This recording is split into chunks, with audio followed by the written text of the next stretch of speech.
Are you over 50 and wondering what you should be doing for cardiovascular fitness? Maybe you've heard running is the best thing and you can't because your knees hurt.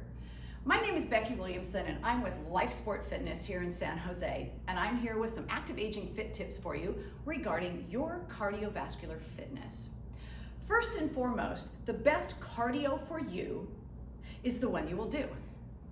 So if you really hate swimming, it's probably not a good idea to take up swimming.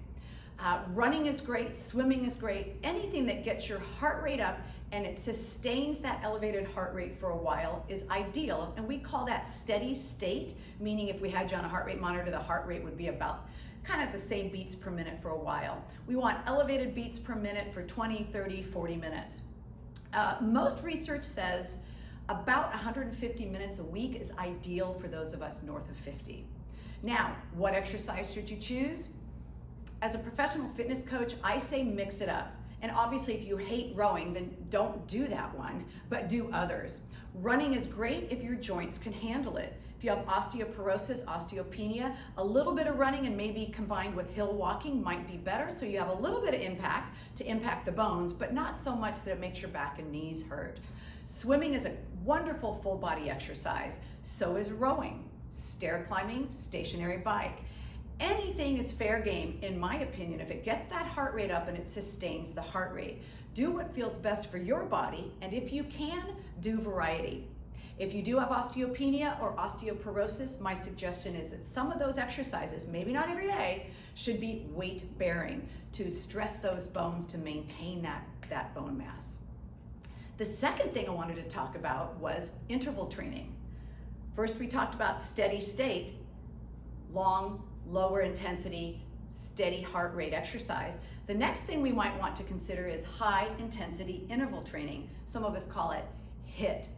Why? Well, if you're looking to lose weight, research from a number of years ago has shown that short bouts of high intensity exercise followed by rest at lower intensity and doing that maybe 6, 8, 10, 12 times is probably better for fat loss than the longer, lower intensity cardios. Now, there's a lot of hormonal stuff going on that I won't get into, but I just wanted to mention that high intensity interval training is something to consider.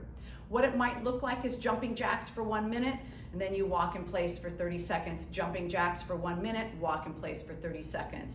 If you like to get out and walk fast or maybe walk hills, go up a hill as hard as you can, jack that heart rate up, then walk back down, that's your recovery, and then run back or walk back up the hill. It's a great way to get the heart rate up if you don't want to run because of impact, back issues, or knee issues.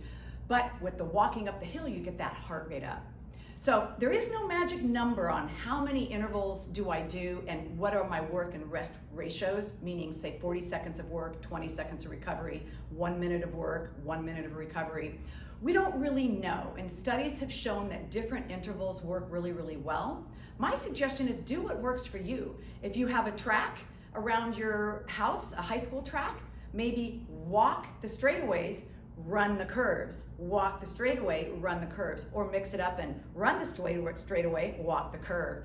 There's really no set guidelines. So the thing is do what works for you. Pick calisthenics, pick a cardiovascular machine, a bike, hard interval with heavy resistance, recovery interval with light resistance, and a slower flight wheel, right? Lots of different ways you can do this. If you have any questions, hit me up in the comments below. Stay active, and I'll see you next time.